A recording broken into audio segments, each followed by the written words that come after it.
This video is brought to you by FreshBooks. Have you ever wondered how designers make things so minimal and beautiful with not much on the page? It seems like they've got all of the ways of doing it, all the answers, and they can just create something beautiful with not very much on the page. Well, I've been getting this question a lot of people ask me, including just people around that I know. They wonder what minimalism is. How do you get minimalistic design in graphic design? So in this video, I'm going to be sharing with you 5 pro tips for minimalistic design.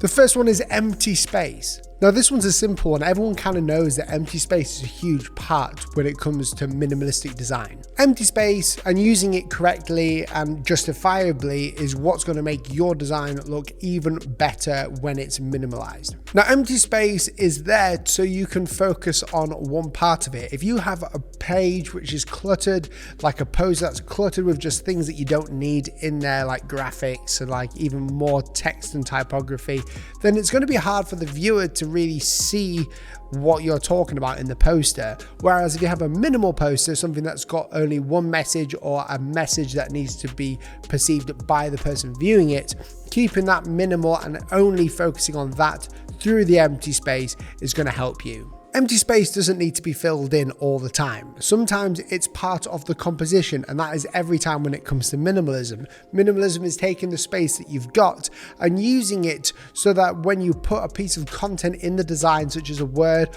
or a statement or a quote or a product, then you're using the space to its advantage. You're letting it air out. Using the space as a part of a composition really helps as well. When you're doing anything, whether it's a website, whether it's hand lettering or a logo or a poster, knowing the frame and the dimensions of that frame and knowing where this sort of space is going to help you. So always limit yourself to the frame that you're working in. For instance, if I wanted to design a minimalistic poster, I'm going to have the poster size on my screen. I'm going to be working directly within that poster size. And in the back of my mind, I'm knowing that I've got to be very selective and careful about where I put all of my content and how do I actually get it to be even simpler than it was. The second tip is only use the bare necessities. Bare necessities are the content and the message. You do not need arrows and lines if you don't need them. If it takes away from the message and it makes the work look cluttered,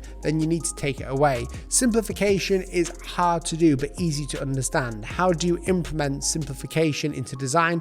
Well, you use the space around it and you experiment. So my golden rule of thumb when I'm designing a poster that's minimal or anything that's minimal like hand lettering, I always go to myself and say, I don't need something flashy. Doesn't need to be flashy. Get rid of all the design elements that I do not need. So if there's like a weird squiggle, or if it's like a circle or an arrow or a star, for instance, or even a divider line, you don't need it, get rid of it. Get rid of anything that doesn't serve the purpose for the content of the design. And also a great way of doing this is by using the design itself, whether it's typography or illustration, to actually create the boundaries and to create leading lines so people understand what they're looking at. Using things and repurposing type and everything else can really help with the minimalism because you're not adding anything new to it. You're just composing it in a certain way. Number 3 is balance, keeping your design balanced. Now, the instant telltale sign of someone who's just starting out in graphic design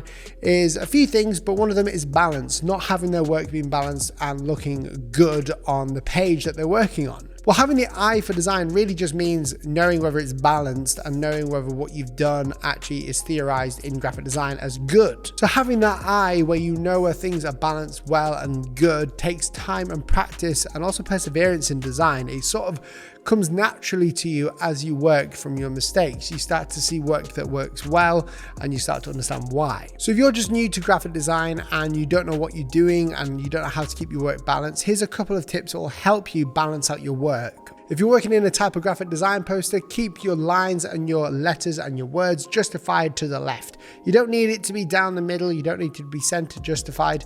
You want it to be center justified left or right, depending on the message that you're giving. It just looks a lot neater this way and people read it easier because that's just the way we read. We read justified left. And 2, aim for symmetry. So you could use this through hierarchy. Having a balanced piece of work and a layout and a composition is all about use of hierarchy. So if you're struggling with this, you need to learn about type, and that's basically the basics of graphic design. Learn about how you actually communicate through graphic design and typography, and you'll master this. Number 4 is only use one font family, and it has to be simple yet impacting. A lot of designers forget this, but using simplistic fonts and typefaces makes your work more simplistic and impacting. So if you're aiming for minimalism, finding typefaces, and some of these can be expensive, but finding typefaces with multiple weights, and it's called a type family, so a type family with multiple weights inside of it where you can create a hierarchy and have different areas where you're writing and things like that. That will help you with the minimalistic idea. If you have one strong font family, you can create an entire poster that looks beautiful and amazing by the way that you've composed the lettering. Now here's a tip that is a fundamental tip for anyone who wants to do proper graphic design, let alone minimalistic, and that is using grids. I play guitar, and when I'm playing guitar in church, I have a click in my ear to help me play along to the band in time. Now that is a huge part of the band process, and it is the same in design. When we're designing or composing any sort of composition or layout, it is important to use grids. Every website uses grids. Every cool typeface that you've seen has used a grid to make the typeface. Grids keep things consistent.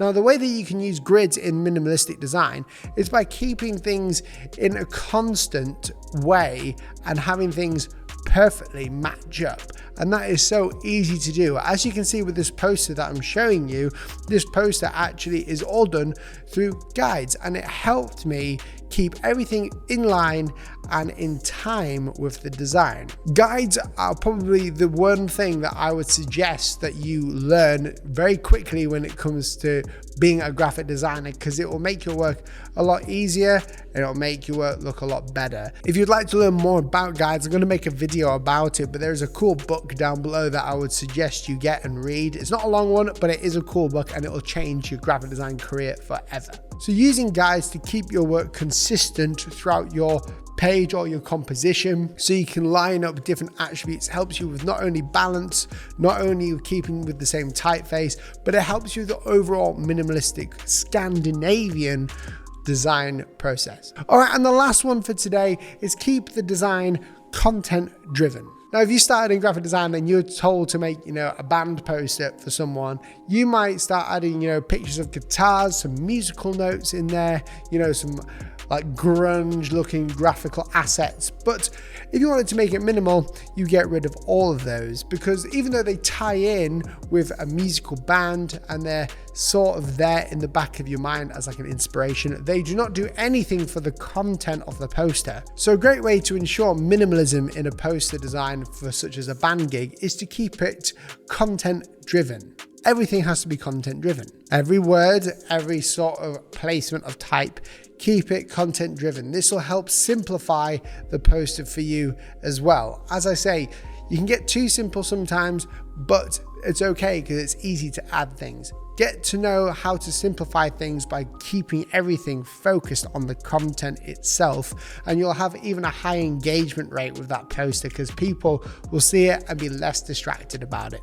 A good example of this is Apple. They keep everything content driven or product driven. They make sure that you see that product on that box. Nothing else is just a product on that box, whether it's an iPhone or an iPad. They also emphasize certain words such as Apple or iPhone 12 or iPhone 11 or 10. So anything that doesn't point towards the context of the design or the content, then get rid of it and see how you go. Guys, thank you so much for watching this video, and if you did like it and you want to see more videos like this, then press that red subscribe button down below. It is completely free and it actually makes me so happy when you do that. I just want to give a huge shout out to the sponsor for this video, FreshBooks. Now maybe you're looking at being a graphic designer, or maybe you're just getting more clients now because you're getting better in the world of design and you're picking up more customers. Well, then you need a place where you can send invoices and track your expenses. Now I remember just starting off in my design career and not knowing really much about anything to do with invoicing or collecting expenses? Well, it's important if you didn't know, and accounting software such as FreshBooks makes your process of sending invoices, getting paid, and gathering these expenses even easier than ever before. My favorite feature about FreshBooks is the ability to see when a client has received and viewed my invoice, and then also for them to pay me directly through the invoice using like Stripe. They literally just have to press that pay now button and they've paid you, and it marks it off the invoice. Not only that, but your accounts can be tracked as well, so any expenses that come out that are work related will be tracked and automatically put in your expenses account. If you'd like to try that for 30 days risk-free, absolutely risk-free, then click the link down below and remember to tell them how you heard about them, which is through me, Will Paterson. Thank you so much for watching this video. If you want to learn more about design work, then check out the links down below in the video and check my channel out. I've got loads of different videos to do with design, hand lettering, logo design mainly, and even more. Thanks for watching. See you next time. Goodbye.